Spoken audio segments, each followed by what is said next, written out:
अब आप थोड़ा सीरियस हो जाइए। कुछ देर में यहाँ आपके सामने एक खून होने वाला है और आपको उस खूनी को ढूंढना है, पहचानना है, क्योंकि खूनी यहीं आप में से ही कोई एक है। Camera rolling action.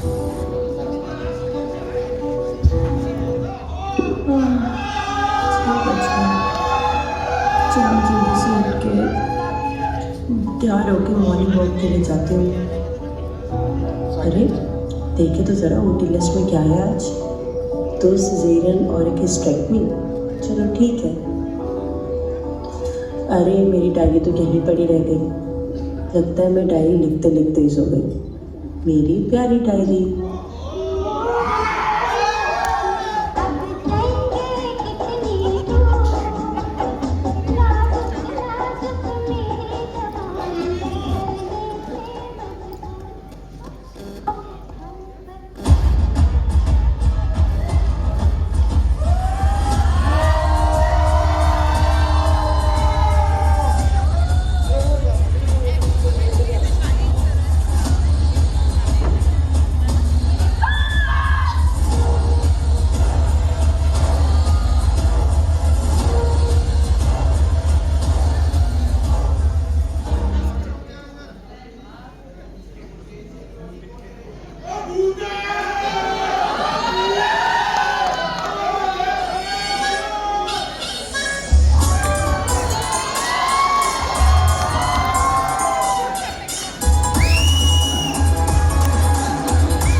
क्या हुआ कमबाई?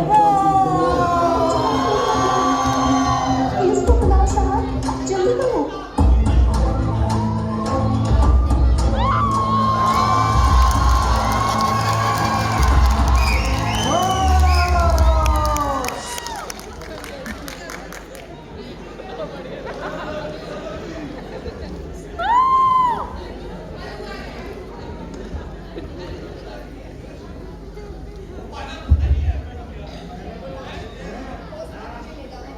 ठीक है मैडम।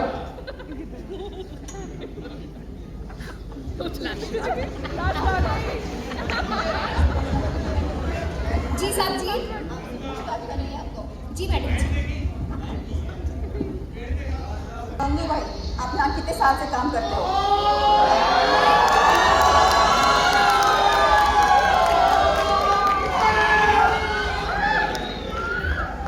सर ये बताइए, इस घर में जो हत्या हुई है उसमें सीएम का क्या हाथ है?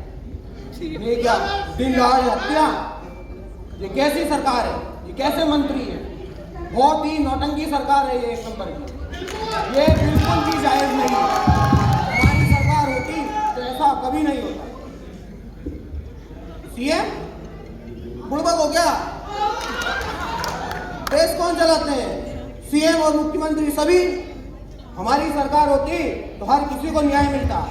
आजकल बेरोजगारी इतनी बढ़ गई है, लोगों की इतनी ज्यादा राक्षसी रूप हो गए हैं बिल्कुल, लेकिन सरकार बहुत ही निकम्मी है। मैं विश्वास दिलाता हूँ मेरी सरकार आएगी तो सबको न्याय मिलेगा।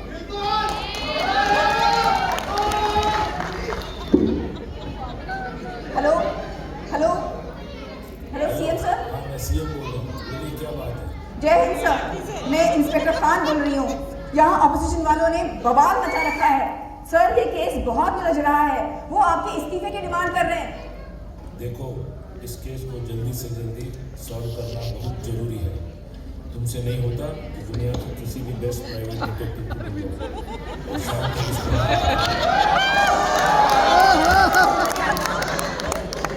सर बेस्ट डिटेक्टिव पेमेंट मांगेगा, आपको पता ही है। इस काम के 5th फ्लोर वाले कोई भी बजट पास नहीं करेंगे।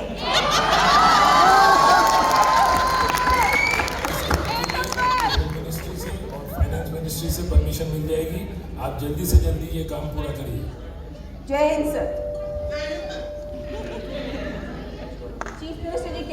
आज के आज पता करना पड़ेगा खूनी कौन है। ऐसा कौन डिटेक्टिव है जो आज के आज पता करके देगा अपने को? मैडम वो है ना 007।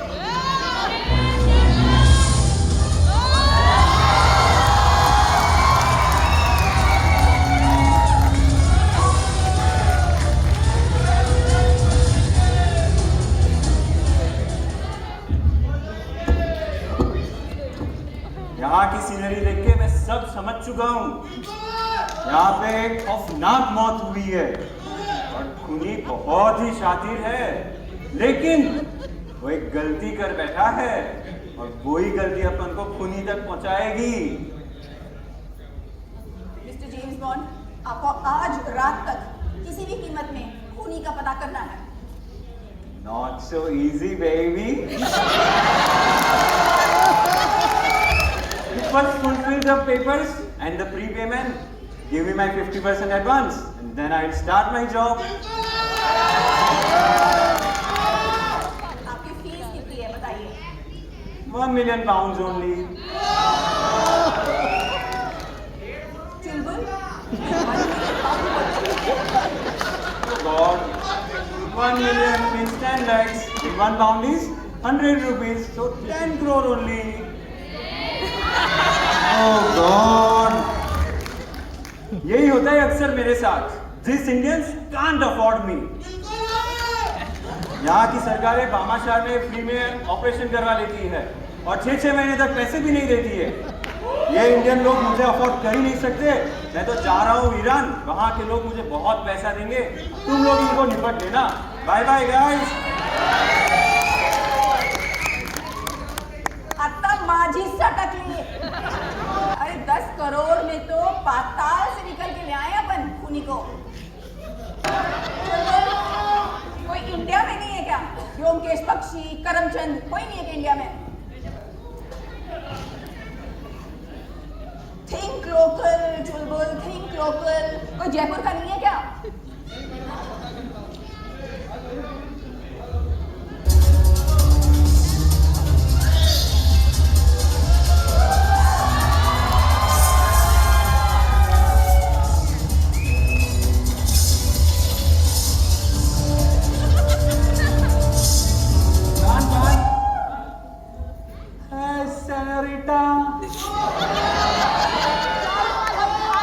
तुम्हें कुछ भी कहने की जरूरत नहीं है। यहाँ की श्रेणी देख के सब समझ गया हूँ। आज शाम तक खूनी को पकड़ लूंगा और तुम्हारे हवाले कर दूंगा। डिटेक्टिव तुषार, आपकी फीस कितनी है? जितने भी जेम्स बॉन्ड ने मांगे उससे केवल 1%। आपको कैसे पता जेम्स बॉन्ड कितनी फीस मांग रहे हैं? मैडम, ये बड़े बड़े डिटेक्टिव हमारे यहाँ से ही ट्रेनिंग लेके गए हैं। हमारा कुछ काम ही ऐसा है, सब खबर रखनी पड़ती है। डिटेक्टिव तुषार, हम आपको चेक देते हैं, आधा एडवांस पहले, आधा काम के बाद। हमारी सिक्योरिटी प्रेसिडेंट की जा रही है, तो हम वहां जा रहे हैं, आपको चेक दे देते हैं। ठीक है। चल बोल। Thank you. लाओ सर, चेक में बैंक में जमा करा के आता हूँ। अरे ये सरकारी चेक है, सरकारी। इतने जल्दी पैसे नहीं निकलने वाले इससे। ठीक है, एक काम कर, तू आजू बाजू सब जगह जा, जहाँ जहाँ सीसीटीवी लगे हैं ना, सबका फुटेज मुझे मोबाइल पे ट्रांसफर कर दे। ठीक है? बट सर, उससे पहले ना गंगू भाई पे शक हो रहा है, किसी ने मैडम का खून किया होगा। अच्छा, हाँ देखते हैं। गंगू भाई, जी साहब जी। क्या जानती हो डॉक्टर ऐश्वर्या के बारे में? डॉक्टर ऐश्वर्या हमारी मैडम बहुत ही अच्छी थी साहब जी। वो सारे मरीजों का बहुत ध्यान रखती थी, सारे मरीजों से बहुत खुश रहते थे। कोई मरीज तो उन्हें मिठाई का डब्बा भी दे जाता था जो वो मुझे दे दिया करती थी, क्योंकि वो खुद तो खाती नहीं थी। पर इस पूरी दुनिया में वो अकेली थी साहब जी, उनका कोई नहीं था। माँ बाप गुजर चुके थे, शादी हुई नहीं थी, तो इस बड़े से घर में वो अकेली रहती थी।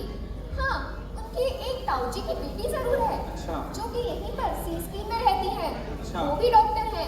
मुझे तो लगता है जायदाद के लालच में आकर उन्होंने मैडम जी का खून कर दिया होगा।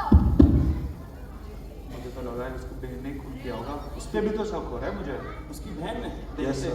गंगू भाई एक बात बताओ, ये डॉक्टर ऐश्वर्या के घर की चाबियां कितनी है? उनके घर की इतनी 3 चाबियां हैं साहब जी। हाँ। एक मैडम जी के पास रहती है, एक लता मैडम जी के पास और एक मेरे पास। मैं सुबह सुबह आती हूँ, सारा काम निपटा के ताला लगा के चली जाती हूँ।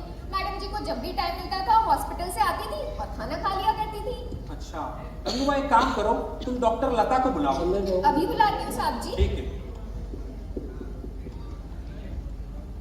अरे साहब जी देखिए, लता मैडम जी आ गई। यही है लता मैडम जी।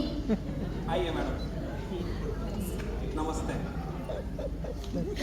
अभी अभी पता चला है, कुछ समझ ही नहीं आ रहा कि ये सब हुआ कैसे। कोई बात नहीं गंगू भाई, अब तुम जा सकती हो। बस इतना सही साहब जी? मुझे तो लगा था आप मुझसे बहुत सारे सवाल पूछेंगे।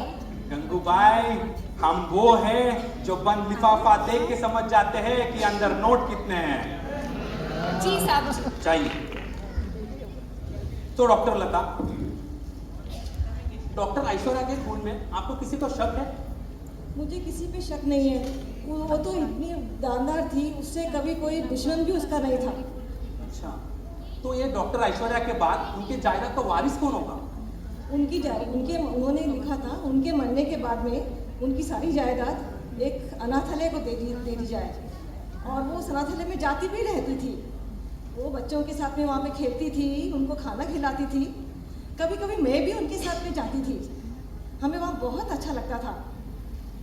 अब वो उन्होंने लिखा है अपनी वारिस में कि उनके मरने के बाद उनकी सारी वसीयत उस अनाथालय को ही दे दी जाए। अच्छा, तो ये अनाथालय जिसका है उनका नंबर है आपके पास? हाँ, उनका नाम वहाँ के उनका नाम कन्हैया लाल है। अच्छा, मैं उनका नंबर मैं दे सकती हूँ आपको। हाँ प्लीज दे दीजिए। हाँ ठीक है, थैंक यू मैम। हाँ, मैं उनकी बॉडी देख सकती हूँ? हाँ, आप उनकी बॉडी को जयपुरी अस्पताल के मोर्चे में रखा है, आप वहाँ जाके देख सकते हैं।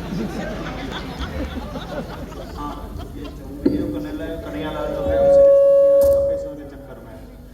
अबे साले, तुझे सब पे शक होता रहता है यार। हाँ, इस पे शक हो रहा है, उस पे शक हो रहा है, एक दिन तू मुझ पे शक कर लेगा। अरे हाँ सर, कभी कभार तो होता ही है सच में शक आप पे मुझे। साले, ये कैसा आदमी है, मुझ पे शक कर रहा है? मैंने क्या किया ऐसा भाई? अरे सर, 3 महीने से अपने को कुछ काम नहीं मिला, ना तो हमारे पास पैसा है कुछ भी। तो मुझे लग रहा है कि आपने ही जरूर सुपारी देके मैडम का खून कराया होगा, ताकि हमारे पास कुछ काम भी आ जाए, कुछ पैसे भी आ जाए। अबे साले, तू निकल अभी क्या भी दफा हो जा। नहीं सर, पहले कुछ तो काम दे दो तभी जाऊंगा। क्या काम? तू निकल यहाँ से। पर एक बात सुन, इधर आ। वो जो गंगू भाई है ना, मेड, हाँ, उसका पीछा कर और उसके घर की तलाशी ले ले, ठीक है? जा, ठीक है सर। अच्छा हो गया ये चला गया, है ना? अभी मैं थोड़ी इन्वेस्टिगेशन कर लेता हूँ।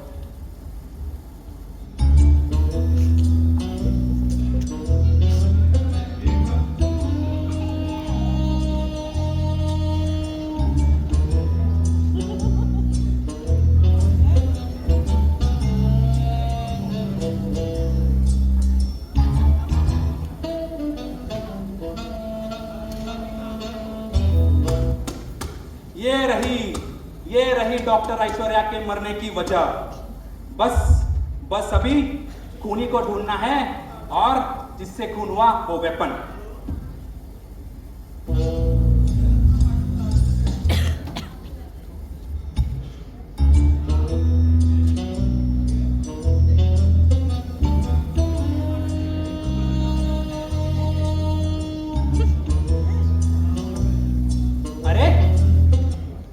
ये पर्दा तो किसी ने खोला ही नहीं।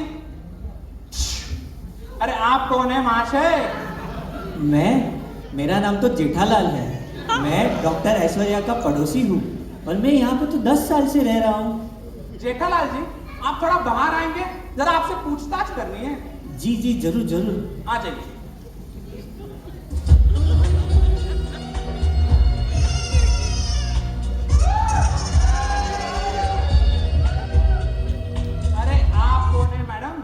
नमस्कार, मेरा नाम है बबीता। मैं भी इस घर में 10 साल से रह रही हूँ। वैसे तो सबको लगता है कि मैं इनकी पत्नी हूँ, पर इन्होंने मुझे ऐसा कभी महसूस ही होने नहीं दिया। क्या बात करती हो भाग्यवान, घर के अंदर तो ये बातें करो तब ठीक है, इस सारे लोगों के सामने ऐसे बात करने की क्या जरूरत थी? अरे कोई बात नहीं, झगड़ा मत करो। वैसे महाशय आप करते क्या है? ये कुछ नहीं करते, बस दिन भर इस बालकनी में बैठे सामने वाले घर की रखवाली करते हैं। अच्छा, तो कोई आपको बच्चे? बच्चे तो तब होंगे ना जब ये घर के अंदर आएंगे, तो दिन रात बाहर ही रहते हैं। क्या बोलती रहती हो? घर के अंदर तो तुम झगड़ा करती रहती हो। इसीलिए ही मैं बालकनी में बैठ के अपना नयन सुख पाता हूँ। मैडम, जब अपने बगिया में कैक्टस लगा हो तो भौरा दूसरे बगीचे के फूल पर ही मंडराता है।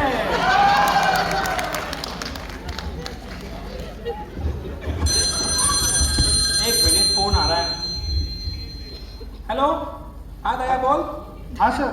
हाँ। सर मैंने गंगूबाई के घर की सारी तलाशी ले ली है, उधर अच्छा। तो मेरे को कुछ नहीं मिला। क्या करूं अभी मैं? अभी तू उसके पड़ोसी के घर की भी तलाशी ले ले।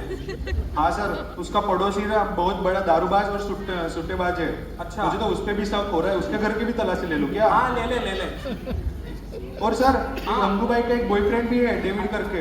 अच्छा। उसके भी घर की तलाशी ले लूं क्या? हाँ ले ले मेरे बाप, उसके पड़ोसी के सबके घर की तलाशी ले ले तू। ठीक है सर। हाँ। तो बबीता मैडम, आपको किसी पे शक है? मुझे तो मेरे पति पे ही शक है। अच्छा हुआ मर गई वो चुड़ैल। अब तो मेरे घर में कम से कम शांति तो रहेगी। डिटेक्टिव साहब, आपको पता चले ना तो मुझे भी बताना कौन था कातिल। मैं तो पर्सनली जाके उसे थैंक यू बोलूंगी। My lady, behave yourself. That holy soul, everybody in this world is praying for that holy soul. But you are abusing her. That soul will definitely take rest in peace. But your soul will definitely go into the hell. क्या बोल रहे हो इतना सारा अंग्रेजी में? किसी को समझ में आया क्या कुछ? कुछ नहीं समझा, लेकिन बोला क्या खूब है भाई साहब। एक काम कीजिए मैडम, आपके घर में जितने भी सीसीटीवी कैमराज है ना, उसका सारा फुटेज मुझे मेरे मोबाइल पे ट्रांसफर कर दीजिए, और स्पेशली उसका जो सामने की तरफ है और यही झांक रहा है। जी सर, मैं आपको सारे फुटेज देती हूँ, आप अच्छे से खूनी का पता लगाइए। Thank you. तो जेठालाल जी, आप जब इस घर की रखवाली करते ही है तो आपने ये तो देखा ही होगा कि खून कैसे हुआ, किसने किया, कोई तो आवाज जरूर सुनी होगी आपने। डिटेक्टिव सर, यही तो मिस हो गया। देखो, मैं आपको डॉक्टर ऐश्वर्या का रूटीन समझाता हूँ। डॉक्टर ऐश्वर्या का अलार्म रोज सुबह 6 बजे बजता है। फिर डॉक्टर ऐश्वर्या उठती है, फ्रेश होती है, तैयार होती है। वो तैयार होके अपनी खिड़की का पर्दा हटाती है। उसी वक्त मैं अपनी खिड़की से डॉक्टर ऐश्वर्या को गुड मॉर्निंग कहता हूँ। अरे सर, कहाँ खो गए? आगे। हाँ। फिर डॉक्टर ऐश्वर्या जॉगिंग के लिए बाजू वाले पार्क में चली जाती है, तो उसी बहाने मैं भी थोड़ा चल लेता हूँ। बट आज मुझको कल रात के थोड़े बर्तन बटे थे, वो साफ करने थे। आप तो जानते ही हो शादीशुदा मर्द का क्या हाल होता है। तो मेरा जो किचन है वो घर के उस तरफ है, तो मैं सुबह का अलार्म नहीं सुन पाया। फिर जब मैं वो काम पता के इधर आके खिड़की में बैठा तो मैंने देखा कि डॉक्टर ऐश्वर्या की खिड़की का पर्दा अभी भी बंद था। तभी 8:15 बजे गंगूबाई के चिल्लाने की आवाज आई, और तभी इसीलिए तो मैंने पुलिस को बुला दिया। अच्छा, एक बात बताइए कि डॉक्टर ऐश्वर्या यहाँ कब से रह रही है? देखिए, मैं इस सोसाइटी में पिछले 10 साल से रह रहा हूँ, और डॉक्टर ऐश्वर्या मान लीजिए कि पिछले साल तो आई है रहने के लिए। अच्छा, तो इस खून के बारे में आपको किसी पे शक है? शक? देखो, मैं आपको ये समझाता हूँ कि डॉक्टर ऐश्वर्या दिखने में जितनी सुंदर है, वैसे ही उनका स्वभाव जो है वो बहुत ही सरल है। तो डॉक्टर ऐश्वर्या का इस दुनिया में किसी के साथ गुस्सा हो, किसी के साथ वैर हो, वो तो पॉसिबल नहीं है। मुझे तो लगता है कि कोई घर का ही मिला हुआ है। अच्छा, अरे एक मिनट, एक फोन आ रहा है। अरे दया, किसका है? वीडियो कॉल क्यों कर रहा है? अरे सर, क्या कर रहे हो? अरे पर्सनल फोन है। अरे दया, सर, बोलो। सर मैंने सबके घर की तलाशी ले ली, हाँ। उधर पे तो मुझे कुछ भी सबूत नहीं मिला। दया, तू कहाँ पर हो? अभी क्या अभी तुम्हारा लोकेशन भेजूं? तुम्हारे पीछे जो बुलडोजर कचरा उठा रहा है ना, उसमें सबूत है। अभी क्या भी लोकेशन भेजो, मैं आ रहा हूँ। ठीक है सर, भेजता हूँ। Jethalal ji, I have to go, I am in hurry. अब इस घर की रखवाली आपको करनी है, ठीक है? ठीक है सर।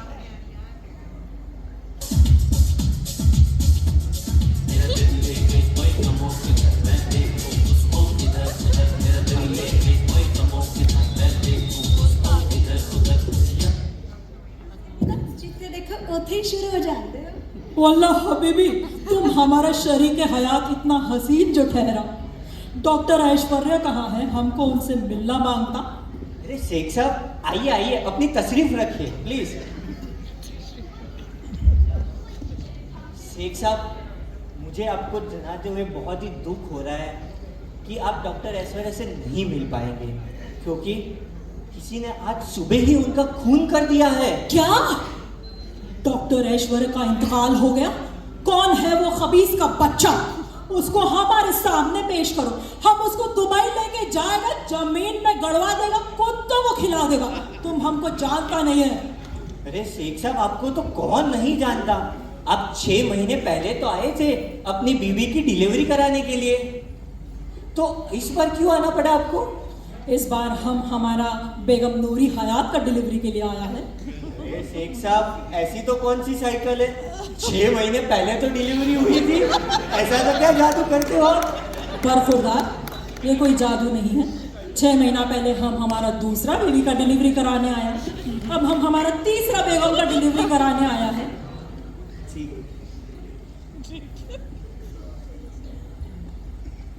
डिटेक्टिव सर, ये है दुबई के मशहूर शेख साहब। शेख सर, ये है डिटेक्टिव डॉक्टर तुषार। पासपोर्ट दिखाओ अपना, पासपोर्ट।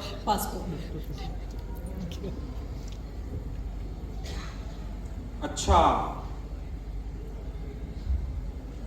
हजरत, इस खून के जब आपको पता चल जाए कि खूनी कौन है, उसको हमारे सामने पेश करना, और हम आपको 4 ऊंट, 1 बकरा और 5 जुमेरा में 1 फ्लैट देगा। मैं क्या जी, तो खून शून का मामला लग रहा है। हम तो हमारे दुबई वापस चलते हैं। चलो बेगम। साड़ा पासपोर्ट दो। ये लो।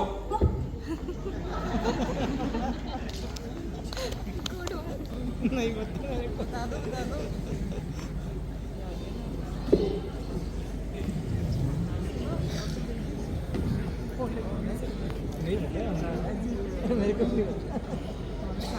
ऑर्डर। कोर्ट की कार्रवाई शुरू की जाए। डॉक्टर ऐश्वर्या मर्डर केस की सुनवाई शुरू की जाती है। हमारे पब्लिक प्रोसिक्यूटर हैं एडवोकेट प्रशांत, और हमारे डिफेंस लॉयर हैं advocate Naresh.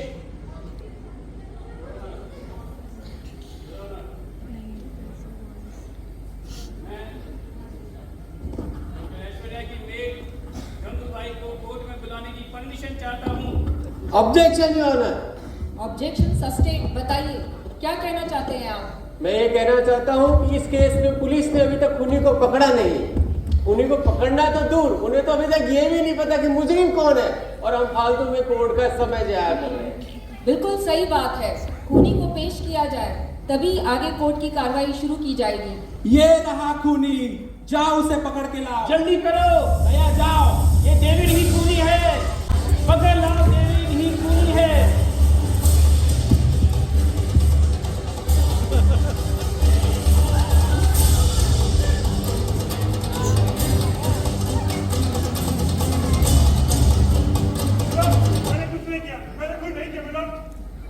Objection your honour, objection. Objection sustain. मेरे बिना किसी सबूत के इसको खूनी कैसे कह सकते हैं आप? योर ऑनर, अभी दूध का दूध और पानी का पानी हो जाएगा। मैं गंगूबाई को विटनेस बॉक्स में बुलाने की परमिशन चाहता हूँ your honour. Permission granted. Gangubai हाजिर हो।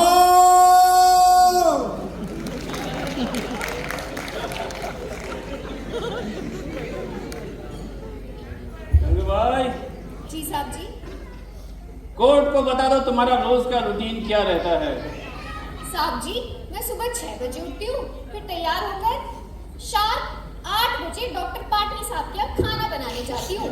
उसके बाद फिक्स 9 बजे मैं मैडम जी के यहाँ पर आकर साफ सफाई करके खाना बनाती हूँ। फिर 11 बजे सीधे डॉक्टर मालती के यहाँ का सारा काम निपटाने पहुँच जाती हूँ। उसके बाद मैं अपने घर चली जाती हूँ। शाम में 5 से 7 के बीच भी 2 घरों में मुझे खाना बनाना पड़ता है।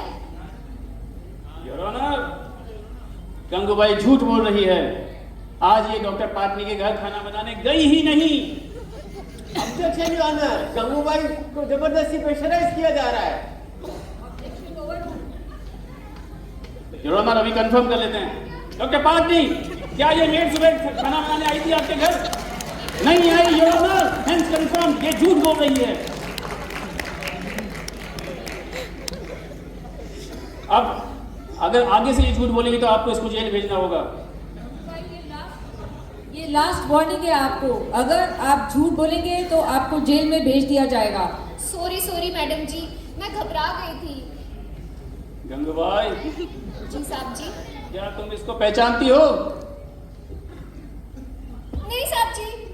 गंगूबाई, झूठ बोलोगी तो जेल जाओगी, याद रखना। ध्यान से देखो इसे। क्या तुम इस खूनी को जानती हो? बिल्कुल नहीं साहब जी। योर ऑनर, ये झूठ बोल रही है। ये देखिए फोटोग्राफ, इसमें ये खूनी के साथ नजर आ रही है और ये फोटोग्राफ गंगूबाई ने खुद अपने फेसबुक अकाउंट पर अपलोड किया है। और योर ऑनर, ये देखिए वीडियो क्लिप, इसमें ये कल शाम को खूनी के साथ थी और ये वीडियो क्लिप हमको गंगूबाई के घर के सामने किराने की दुकान पे लगे सीसीटीवी कैमरा से मिली है। और इसके अलावा ये है फोरेंसिक की रिपोर्ट। मैडम, गंगूबाई के घर हमें खूनी के फिंगरप्रिंट्स मिले हैं और खूनी के घर गंगूबाई के फिंगरप्रिंट्स मिले हैं। प्रूव कि ये दोनों एक दूसरे को जानते थे। गंगूबाई, आप खूनी के साथ कटघरे में खड़े हो जाइए। योर ऑनर, अब मैं डिटेक्टिव तुषार को विटनेस बॉक्स में बुलाने की परमिशन चाहता हूँ। Permission granted. Thank you your honour. Detective Tushar हाजिर हो। सो डिटेक्टिव तुषार, अब आप कोर्ट को बता दीजिए कि आपने किस तरह से इन्वेस्टिगेशन शुरू किया और कैसे आप खूनी तक पहुंचे। योर ऑनर, जब एक इन्वेस्टिगेशन स्टार्ट हुआ तो हमारे सामने 4 सवाल थे कि खून किसने किया, कैसे किया, क्यों किया और सबसे जरूरी सवाल कि खूनी दरवाजा खोलकर अंदर कैसे आया, जैसे पड़ोसी को भी पता ना चले कि उसने खून किया है। योर ऑनर, इस घर की 3 चाबियां हैं। एक डॉक्टर ऐश्वर्या के पास होती है, एक डॉक्टर लता के पास और एक रहती है गंगूबाई के पास। हमने गंगूबाई के घर से जो चाबी बरामद की है उस पे गंगूबाई के और खूनी के दोनों के निशान पाए गए। इसका रिपोर्ट आपके सामने हाजिर किया है। इसके अलावा जो लाश के पास हमें मोबाइल मिला डॉक्टर ऐश्वर्या का, वो मोबाइल का हमने लोकेशन ट्रेस किया तो हमें यह पता चला कि मोबाइल का लोकेशन 6:15 से लेके 8:15 तक गंगूबाई का घर का दिखा रहा है। बस योर ऑनर, बस हमें अभी ये प्रूव करना था कि गंगूबाई खूनी है। That's all. योर ऑनर, घटनाक्रम कुछ इस तरह से रहा। गंगूबाई डॉक्टर ऐश्वर्या के घर जाती थी, उन दोनों में अच्छी दोस्ती हो गई थी। डॉक्टर ऐश्वर्या की मां ने उनको एक पुश्तैनी हार 9 लाख का हार दिया था, जिसकी आज की कीमत 2 करोड़ से ज्यादा है। जब डॉक्टर ऐश्वर्या ने गंगूबाई को वो हार दिखाया तो गंगूबाई की नीयत में खोट आ गया। उन्होंने उसी समय ठान लिया कि हम इनको मारकर ये हार चुराएंगे। इन्होंने अपने बॉयफ्रेंड के साथ मिलकर डॉक्टर ऐश्वर्या को मारने की योजना बनाई और इसी योजना के तहत आज सुबह ये दोनों स्कूटी पर बैठ के आए। बिल्डिंग में इन्होंने स्कूटी चलती ही छोड़ दी। गंगूबाई नीचे स्कूटी के पास रुकी, खूनी ऊपर गया। लिफ्ट में उसने पूरा पीपी किट पहना, मुखौटा लगाया ताकि कोई पहचान नहीं पाए और बाद में वो खून करके वापस नीचे आया। लिफ्ट में उन्होंने सारे कपड़े उतार कर एक थैली में डाल दिए और थैली को रेलवे लाइन के पास में जमीन में गाड़ दिया। उस थैली तक हमें पहुंचाया पुलिस के डॉग स्क्वाड ने। यह रही वो थैली योर ऑनर और ये रहा वो मुखौटा। फॉरेंसिक रिपोर्ट के अनुसार इस पे जो खून के दाग हैं वो डॉक्टर ऐश्वर्या के हैं और इस पे जो फिंगरप्रिंट्स हैं वो इसी खूनी के हैं। ऑब्जेक्शन मिलॉर्ड,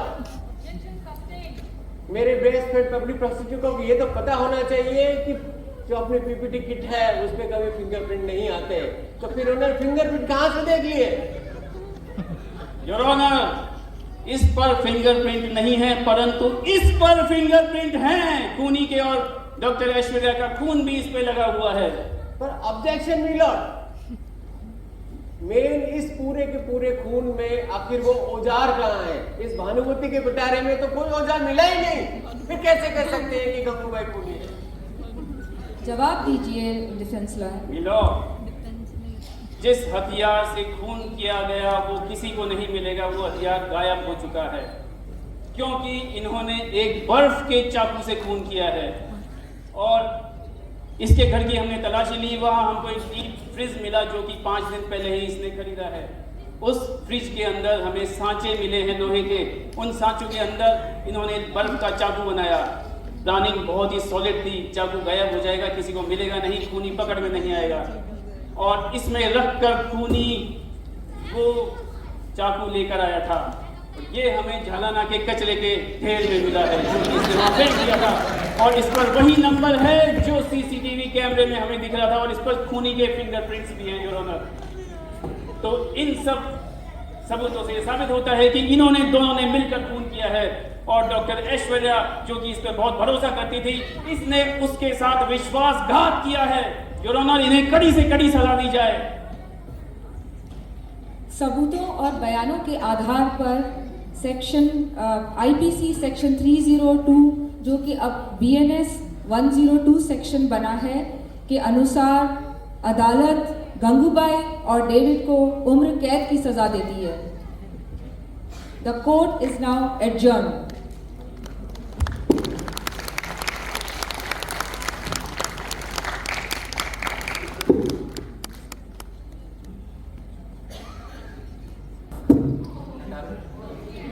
सर बताइए, अब आप क्या कहना चाहेंगे? जब हत्यारा पकड़ा गया है तो सरकार का इसमें क्या दोष है?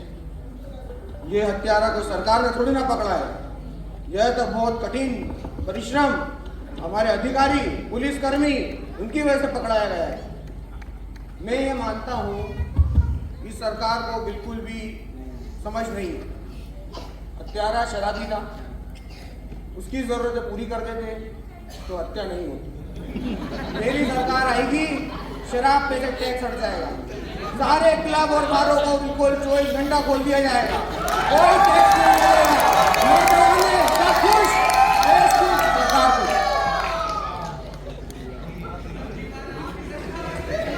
हाँ दया, क्या कहना चाहते हो? मैं तो ये कहना चाहता हूँ, सुबह से हम लोग घूम रहे, इधर उधर भाग रहे, हमने खूनी को ढूंढ लिया। 3 महीने से हम लोग यही काम कर रहे, बैठे रहे, पैसा नहीं आ रहा है, सरकार का चेक भी पता नहीं कब हमको देंगे, तो हमारा क्या फायदा होगा? अरे दया, खून हुआ, खूनी मिला, लेकिन खून जिस वजह से हुआ वो हार कहाँ है पता है? हाँ सर, वो हार तो मैंने देखा ही नहीं। हार किधर गया? ये रहा वो नौलखा हार, ये रहा नौलखा हार जिसकी आज की मार्केट वैल्यू है 2 करोड़ रुपए। कितनी? 2 करोड़ रुपए। अरे सर, फिर तो हमें हमारे पास नहीं रखना चाहिए, या तो हम पुलिस को दे देते हैं या ऐश्वर्या मैडम की बहन को दे देते हैं। पुलिस? अरे पुलिस को हार दे देंगे तो पुलिस इसको बेच के खा जाएगी। और रही बात डॉक्टर लता की, उनके पास तो बहुत पैसा है, ये हार उनकी तिजोरी में पड़ा पड़ा रह जाएगा। ये समझ लेते हैं कि डॉक्टर ऐश्वर्या ने अपने मरने के लिए अपना जो इन्वेस्टिगेशन हुआ उसके लिए अपने को फीस दे दी है ना? सही बात है, तो बेच देते। बेच दो सर। और इसके अलावा अपने को दुबई भी तो जाना है। अरे सर, जाना है तो दुबई क्यों जाते हैं? जाना है तो बैंकॉक और मलेशिया जाते हैं ना। अरे तू पहले समझा नहीं, दुबई क्यों जाना है? क्योंकि हमें मिलेगा 4 ऊंट, 1 बकरा और 5 जुमेराह में। चलो जिकरदा दिला दूं